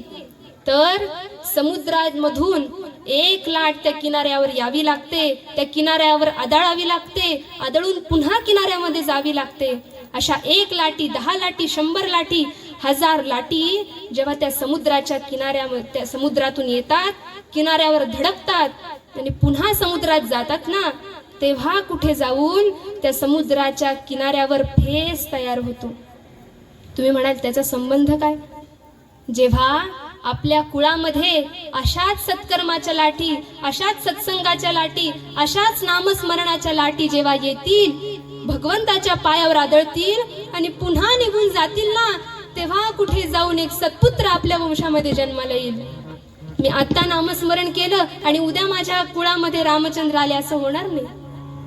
तुकाराम महाराजांचा अभ्यास करा. 21 पिढ्या जेव्हा विठ्ठल भक्तीमध्ये खचल्या ना, तेव्हा जाऊन कुठं तुकाराम महाराजांचा सारखा एक महापुरुष जन्माला आला. भगवान रामचंद्रांचा अभ्यास करा. भगवंत का म्हणतायत हो मला इक्ष्वाकू वंशामध्ये जन्माला यायचंय? त्या संपूर्ण वंशामध्ये आतापर्यंत असत्य बोलणारा एक पण राजा झाला नाही. भगवंताने आश्वासन दिलं, मी पृथ्वीवर जन्माला येणार चैत्र मासाला. आपण सगळ्यांनी रामजन्म केलेलाच आहे.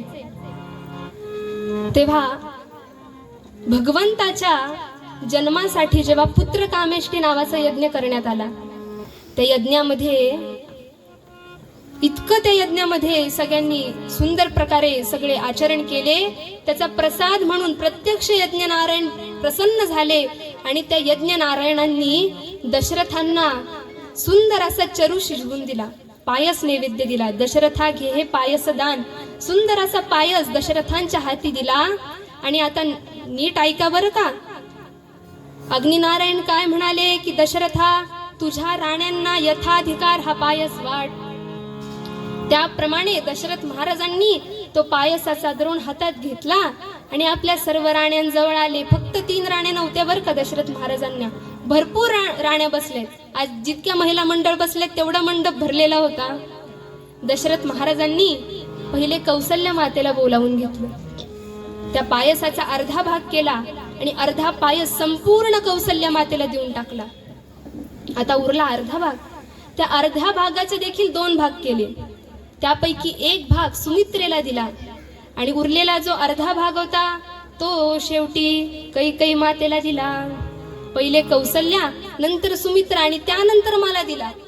ह्यामुळे ती कैकेयी माता चिडली. थोडी नटखट पत्नी, ती त्या दशरथ महाराजांवर चिडली. त्यांना म्हणू लागली की मला शेवट का बरं नैवेद्य दिला? असं हातात नैवेद्य धरतीये, बाहेर येते, सगळ्या मंडळींना दाखवते, बघा मला किती कमी दिला, त्या कौसल्या मातेला बघा किती जास्ती दिला, असा नैवेद्य सगळ्यांना दाखवतीये. आणि दाखवता दाखवता झालं काय, तर एक घार आली. अध्यात्म रामायणात वर्णने, एक घार आली, तो नैवेद्याचा द्रोण चोचीत धरला आणि निघून गेली भरकीने. कोण होती घार? ती घार होती पूर्वजन्माची सुवर्चा नावाची अप्सरा. नाव काय होतं? सुवर्चा नावाची अप्सरा. ही अप्सरा कोण होती? तर ब्रह्मदेवाच्या दरबारामध्ये नृत्यांगना होती. सुंदर नृत्य करायची. पण एक दिवस ब्रह्मदेवांच्या दरबारात नृत्य करत असताना ह्या सुवर्चेचा ताल चुकला आणि भगवंताला चूक मान्य होत नाही बरं का. सगळेजण म्हणतात भगवंत भावाचा भुकेला आहेच म्हणून कायम चुकावा असं नाहीये. ती सुवरच्या तालात चुकली आणि ब्रह्मदेवाने तिला शाप दिला, तुझं लक्ष कुठं होतं? आता पृथ्वीवर जा आणि घारीच्या जन्मामध्ये तू लक्षाचा, एकाग्रतेचा अभ्यास कर. त्याप्रमाणे ती सुवरच्या घार झाली. तिनं तो द्रोण पळवला आणि वायू भगवंतांनी त्यांचं काम केलं. त्या तपश्चर्येला बसलेल्या मातेजवळ भगवंता, त्या वायुदेवांनी त्या सुवर्चेला त्या घारीला नेलं. त्या घारीनं तिच्या जवळ असलेला तो चरूचा प्रसाद त्या दिव्य मातेच्या हातामध्ये पडला. कोण होती होती दिव्य माता? केसरी नामे वानर त्याची, रुद्रंजनी अंजनी तपाते, करी पुत्राला गुणी तपाते, करी पुत्राला गुणी. केसरी नामे वानर त्याची, रुद्रंजनी अंजनी तपाते, करी पुत्राला गुणी तपाते, करी पुत्राला गुणी. ज्या मातेच्या हातात तो प्रसाद पडला होता ती माता कोण होती? त्या मातेचं नाव होतं अंजनी. ही अंजनी कोण हो? तर केसरी नावाच्या अत्यंत प्रचंड अशा शक्तिमान वानराची पत्नी. हा केसरी वानर कोणी साधा सुद्धा नाही, तर सुग्रीवाच्या सैन्याचा सेनापती हा केसरी वानर.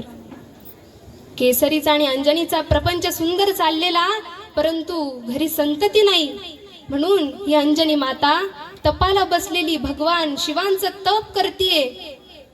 किती तप करावं हो? त्या तपाला प्रसन्न होऊन ते भगवान महादेव प्रकट झाले आणि आशीर्वाद दिला की तुझ्या पोटी मी माझा अवतार होईल. मंडळी, आज आपल्या घरातल्या मुलींकडे पहा. आज हनुमंतांसारखे पुत्र जन्माला येण्याचं कारण का नाही बरं माहिती? कारण आज घरातल्या मुली आंघोळ झाली रे झाली पहिले जेवायला बसतात. कुठून आले की पहिले खायला बसतात. जर आंघोळ झाल्यावर आपल्या प्रत्येक घरातल्या मुलीला 13 माळ जप पहिले कर आणि त्याच्यानंतर तुला खायला देईल, असा नियम प्रत्येकाने करा. त्याप्रमाणे त्या अंजनी माता तपाला बसली. भगवान शंकरांना प्रसन्न करून घेतलं. भगवान शंकरांनी तिला वरदान दिलं की मी तुझ्या पोटी जन्माला येईल. त्याप्रमाणे तो चरू, तो प्रसाद तिला प्राप्त झाला. तो प्रसाद तिनं ग्रहण केला आणि त्या मातेच्या उदरामध्ये ते दिव्य तेज स्थापित झालं. दिवसामागे दिवस जात होते, मासामागून मास जात होते आणि तो मास आला, तो चैत्र मास आला आणि भगवंतांचा जन्म झाला. महारुद्र हनुमान की. हे अंजनीच्या सुता तुला रामाचं वरदान, अंजनीच्या सुता तुला रामाचं वरदान. एक मुखानं बोला बोला जय जय हनुमान, एक मुखानं बोला बोला जय जय हनुमान.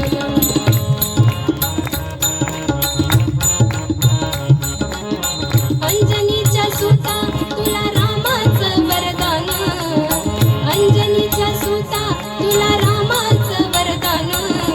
एक मुखानं बोला बोला जय जय हनुमान, एक मुखानं बोला बोला जय जय हनुमान, एक मुखानं बोला बोला जय जय हनुमान. महारुद्र हनुमान की. कैवारी हनुमान मुचा, कैवारी हनुमान, कैवारी हनुमान मुचा, कैवारी हनुमान.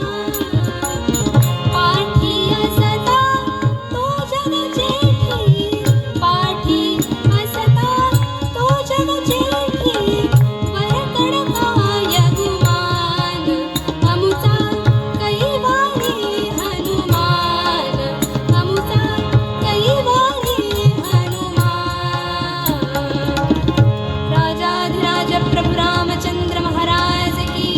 महारुद्र हनुमान की. आता आपल्या घरी जसं बाळ जन्माला येतं, आनंदोत्सव होतो, तसा त्या वानर कुलात देखील झाला असेल. पाळणा गायला गेला असेल, न्हाणी झाली असेल, त्याप्रमाणे सर्व उपचार झाले असतील, पण तिथं आपल्याला रमायचं नाही. रामचंद्रांच्या हनुमंताच्या चरित्रातला एक भाग सांगते आणि नामसंकीर्तनाला विराम देते. जसा हनुमंतांचा जन्म झाला, संपूर्ण कपिकुलामध्ये आनंद झाला. हनुमंतांना पाळण्यामध्ये निजवलंय आणि अंजनी माता काहीतरी आणण्यासाठी बाहेर गेली. त्या छोट्या हनुमंतांनी समोर पाहिलं तर काय, काहीतरी लाल आभाळामध्ये चमकते. ह्यांना वाटलं काहीतरी फळे. काय करावं हो? काय करावं त्या हनुमंतांनी? गगनात लक्ष केले, गगनात लक्ष केले, केले उड्डाण जनन समयास. उपमा काय वदावी या ब्रह्मांडात जनन समयास. रामा रामा सीतापते रामा रामा रामा रामा रघोत्तमा रामा रामा रामा रामा सीतापते रामा रामा रामा हरे हरे रामा. समोर पाहिलं काहीतरी दिसतंय आणि असं उड्डाण केलं आणि ते सूर्याला धरायला निघाले. आता बरेच जण विवाद करतात की एवढा लहान मुलगा उठतो काय आणि सूर्याला धरतो काय. मंडळी, उठणं आणि सूर्याला धरणं हे महत्वाचं नाहीये. महत्वाचं काय तर काहीतरी दिसलं आणि त्यासाठी मी प्रयत्न केले, ही गोष्ट महत्वाची आहे. आज आपल्या समाजामध्ये हनुमंतांची गरज काय बरं? गरज ह्याच्यासाठीच आहे की मला दिसणारी प्रत्येक गोष्ट, मला दिसणारं प्रत्येक ध्येय माझ्या धर्मासाठी, माझ्या राष्ट्रासाठी माझं असं उड्डाण झालं पाहिजे. ह्यासाठी आज हनुमंतांची गरज आहे, ह्यासाठी आज रामचंद्रांची गरज आहे. त्याप्रमाणे ते सूर्याला धरायला गेले. आपल्याला कथा माहितीच आहे. राहू जवळ आला, राहूनी धरू दिलं नाही तर राहूला सुद्धा हटवलं. राहूला मदत करण्यासाठी इंद्र आला. इंद्रानं हनुमंतांच्या हनुवटीवर वार केला. हनुवटी फुटली आणि तेव्हापासून हनुमंत हे नाव धारण केलं. त्याप्रमाणे त्यांना वरदान देखील बरेच मिळाले. सांगण्याचं तात्पर्य एवढंच आहे, आज आपण जन्मोत्सवाला इथं थांबलेलो आहे. प्रत्येकाने कीर्तनातून जाताना एकच ध्यास मनातून घेऊन जा की हनुमंतांनी जी भक्ती केली, हनुमंताच्या हृदयात जो रामचंद्रांप्रती कळवळा होता, तो कळवळा माझ्या हृदयामध्ये यावा, माझं हृदय तीर्थ व्हावं. माझ्या आयुष्यामध्ये धर्मासाठी मी काहीतरी कार्य करावं, राष्ट्रासाठी काहीतरी कार्य करावं. आणि असे सत्पुत्र, अशा कन्या जर आपल्या समाजामध्ये जन्माला आल्या ना, तर तुकाराम महाराजांनी सांगितलेला हेतू पूर्ण होणार आहे. म्हणून भैरवी म्हणते, आज घडलेली कीर्तन सेवा माझ्या माता पित्यांच्या चरणी, माझे सद्गुरू श्री योगेश महाराज साळेगावकर यांच्या चरणी, हे दोन उत्तम साथीदार भेटले त्यांच्या चरणी अर्पण करते. तुम्हा श्रोत्यांच्या चरणी अर्पण करते आणि कीर्तनाला विराम देते. पुरे कची पुत्र पुत्र माय पोटी, पुरे कची पुत्र पुत्र माय पोटी.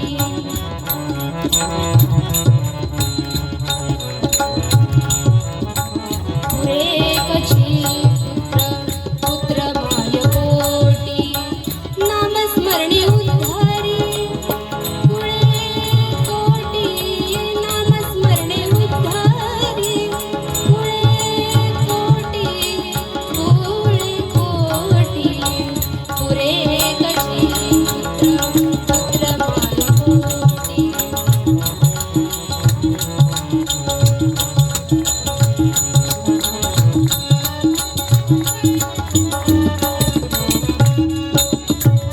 नामरूपी जन्मला कीर्तिमंत, नामरूपी जन्मला कीर्तिमंत. अंजनीचे उदरी हनुमंत, अंजनीचे उदरी, अंजनीचे उदरी, अंजनीचे उदरी, अंजनीचे उदरी, अंजनीचे उदरी. हनुमंत हनुमंत पुरे कची पुत्र पुत्र माय पोटी.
कल्याण करी राम राया देवराया कल्याण करी राम राया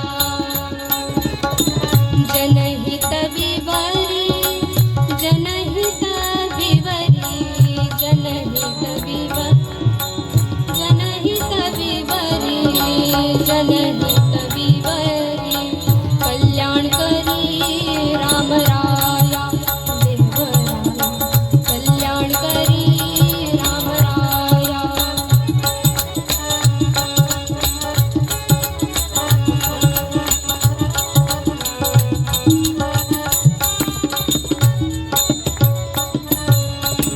तळमळ तळमळ होतची आहे होतची आहे तळमळ तळमळ होतची आहे होतची आहे हे जन हाती धरी दयाळा हे जन हाती धरी दयाळा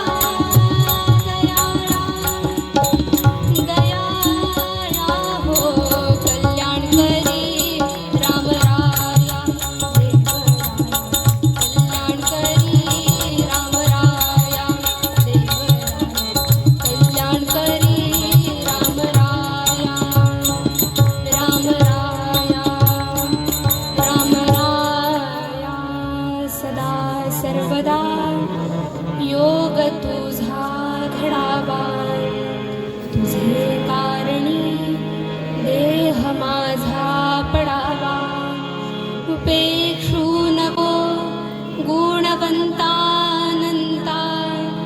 रघुनायका मागणे हेची आता उपासनेला दृढ चालवावे भूदेव संतांसी सदा नमावे सत्कर्मयोगे वय घालवावे सर्वामुखी मंगलमोदगावे सीताकांत स्मरण जय जय राम श्रोता भक्ता श्रीराम समर्थ जय जय रघुवीर समर्थ जय जय रघुवीर समर्थ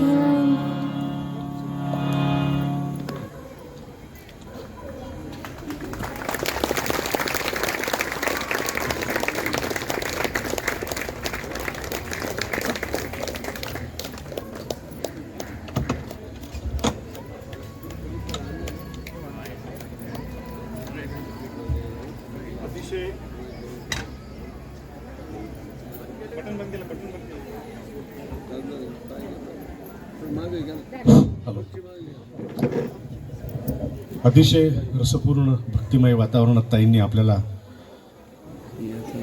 या भजनामध्ये रमून गेलो होतो आपण सर्वजण. आज हनुमंतांचा जन्मदिवस जयंती आपण या ठिकाणी रात्री 2 वाजेपासनं मंदिरामध्ये गंधे गुरुजींच्या मार्गदर्शनाखाली या ठिकाणी अतिशय भक्तिमय वातावरणात पूजा वगैरे चालू होती आणि त्यात ताईंचं अतिशय भाषण जे भजन होतं ते इतकं सुंदर होतं ताईंचं वय बघता आणि आपण त्यांचं म्हणजे ज्ञान बघता खूपच म्हणजे आम्ही सर्वजण आनंदित झालेलो आहोत. आणि आपले खूप खूप आभार की आपण एवढ्या लांबून अहिल्या देवींच्या गावावरनं या ठिकाणी आलात. आपले खूप खूप या ठिकाणी मी आभार मानतो. आणि काही आपले मान्यवर आहे आपले यांच्या ठिकाणी मी सत्कार करणार श्री निशाळ गुरुजी यांना विनंती करतो आपण व्यासपीठावर यावं. आपले मंडळाचे सरचिटणीस सहसेक्रेटरी पाटील साहेब आणि चौधरी आणि पाटील यांना दोघांना विनंती करतो की शाल आणि श्रीफळ द्यावं.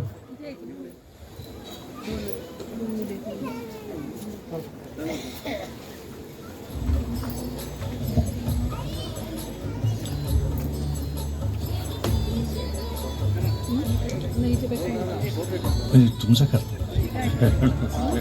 नाही.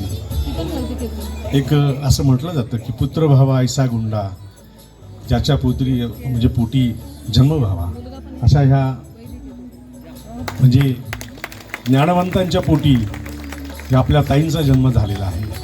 आणि जसं मगाशी त्यांनीच उदाहरण दिलं होतं की जिजामाताच्या पोटी शिवाजी येतो, तसं त्यांच्या पोटी ती एक नवरत्न आपल्याला जे बघायला मिळालं आज, हे आम्ही खरंच धन्य झालो. त्यानंतर आपण जसं ताईंनी मगाशी म्हटलं होतं भोजनाला जास्त आणि भजनाला कमी, तर आमच्याकडं भजनाला आता जास्त आहे, पण भोजनाची ज्यांनी आमच्या व्यवस्था केली असे आमचे उत्तमरावजी काळे यांचा आपण या ठिकाणी सत्कार केला पाहिजे. कारण आपल्याला सर्वांना आपण सगळं कार्यक्रम झाल्यानंतर ते अतिशय चांगलं असं भोजन आपल्याला देत असतात. हां, त्यांचं बोला ना. हां, त्यांचा सत्कार आमचे कोपेजी आणि गुरुजी करतायत.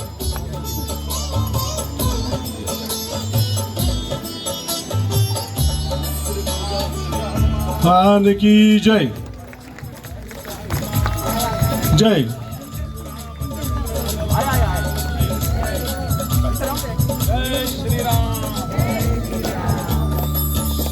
काळेजी आपल्याला आपल्या सर्व हनुमान जयंतीचा उत्सव झाल्यावर आपल्या सर्व भक्तांना परिवाराला अतिशय रुचकर असं जेवण देत असतात. त्यांच्या या ठिकाणी मंडळाच्या वतीने मी आभार मानतो. त्याचप्रमाणे आपल्या दरवर्षी आपल्या मंदिराची पूजा आणि आपल्या जयंतीचा उत्सव श्री गंधे गुरुजी हे या ठिकाणी निघून गेलेले, पण परंतु मी त्यांचा आभार मानणं मी त्यांचं कर्तव्य आमचं कर्तव्य समजतो. आमच्या सगळ्या मंडळाच्या सगळ्या पदाधिकाऱ्यांच्या वतीनं मी गंधे गुरुजींचा आभार मानतो.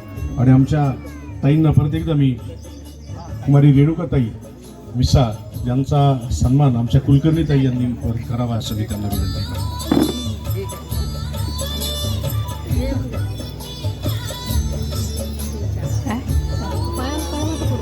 ताई अतिशय मन लावून तुमचं भजन ऐकत होतात, आणि आमच्या सगळ्याच भगिनी अतिशय मन लावून सगळं ते ऐकत होतात. आणि मला निश्चित खात्री आहे की आपण सांगितलेले विचार आमच्या प्रत्येक घराघरामध्ये आमच्या भगिनी आचरणात आणतील.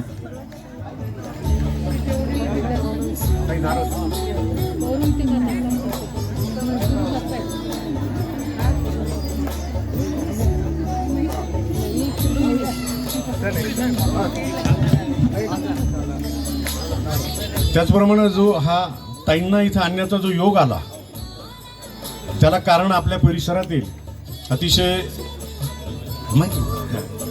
म्हणजे सगळ्या धार्मिक कार्यात भाग घेणारे पुरुषोत्तमजी कुलकर्णी यांचा सन्मान आमचे अध्यक्ष आणि उपाध्यक्ष या दोघांना विनंती करतो. त्यांनी एकाने नारळ द्यावा आणि एकाने श्रीफळ द्यावं त्यांना.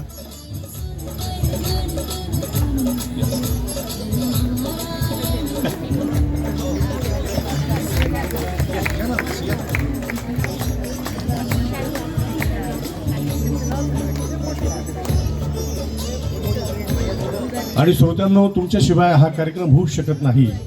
आपणही सकाळपासून या ठिकाणी आलात. हां, आमचे मित्र साहेबरावजी आव्हाड यांचा सन्मान आपले निसाळ गुरुजी करत आहेत.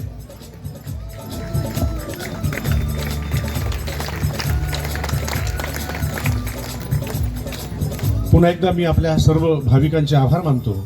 आपण सकाळपासून या ठिकाणी थांबलात आणि मन लावून सर्व कार्यक्रम आपण या ठिकाणी बघितलेत, त्याबद्दल मी आपले पण मी या ठिकाणी आभार मानतो. आणि या सर्व कार्यक्रमाला ज्यांच्यामुळे साथ झाला, साऊंड सिस्टीम आले आपले चव्हाणजी आहेत, त्याप्रमाणे ताईंना जे साथ देणार आहेत, साऊंड सिस्टीमचे आपले जे काही हे आहेत मालक श्री रवींद्रजी चव्हाण, तबला आणि पेटी वादक यांना पण विनंती करतो. कारण तुमची साथ इतकी सुंदर होती की आपल्या ताईंच्या प्रत्येक वाक्याला आपण बरोबर साथ देत होता. त्यामुळं ताईंच्या भजनाला एक वेगळी आयाम येत होती आणि ताईंना सुद्धा तो अतिशय चांगला प्रतिसाद मिळत होता. तुमच्या साथीमुळं ताईंचं भजन अतिशय रंगत होतं. त्यामुळे तुमचा सन्मान करणं अतिशय आमचं कर्तव्य आहे. मी आमच्या अध्यक्षांना आणि उपाध्यक्षांना विनंती करतो की आपण त्यांचा सन्मान करावा. तबला अतिशय आपण सुंदर वाजवत होता. त्याचप्रमाणे पेटी पण या दोघांनी अतिशय सुंदर या ठिकाणी वाजन केलेलं आहे. या सर्व कलावंतांमुळं आज संध्याकाळी सुद्धा आपण आठवणीने या 7 वाजता भारूड आहे. इतकं सुंदर भारूड आहे की आपण सुद्धा बघाल की आपण म्हणाल की इतकं सुंदर आणि आपल्या इथले जवळपासचे सर्व कलावंत आहे. चव्हाणताईंचा मुलगा त्या ठिकाणी वादक आहे आणि जे देशमुख म्हणून आहे ते आपले भारूड करणार आहेत. तर भारूडला सुद्धा आपण या ठिकाणी संध्याकाळी 7 वाजता यावं ही आपल्याला मी या ठिकाणी विनंती करतो.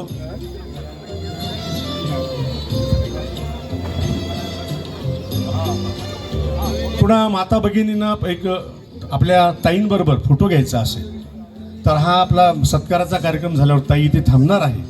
ज्या माता भगिनींना आपल्या माऊलीबरोबर फोटो घ्यायचा असेल त्यांनी फोटो घेण्यास काही हरकत नाही. या आता आम्ही खाली जातो, माऊली इथं थांबतील, आपण आपल्या माता भगिनींनी फोटो काढू शकतात. या आणि आपण सर्व उपस्थित राहिले त्याबद्दल दास मारुती मित्रमंडळाच्या वतीने आपले सर्वांचे आम्ही हार्दिक आभार मानत आहोत. याचबरोबर आता हे कार्यक्रम संपल्यानंतर आता बिराई साहेबांनी सांगितल्याप्रमाणे उत्तम श्रीमंत काळे शेठ हे अतिशय स्वादिष्ट असं जेवणाची व्यवस्था केली आहे.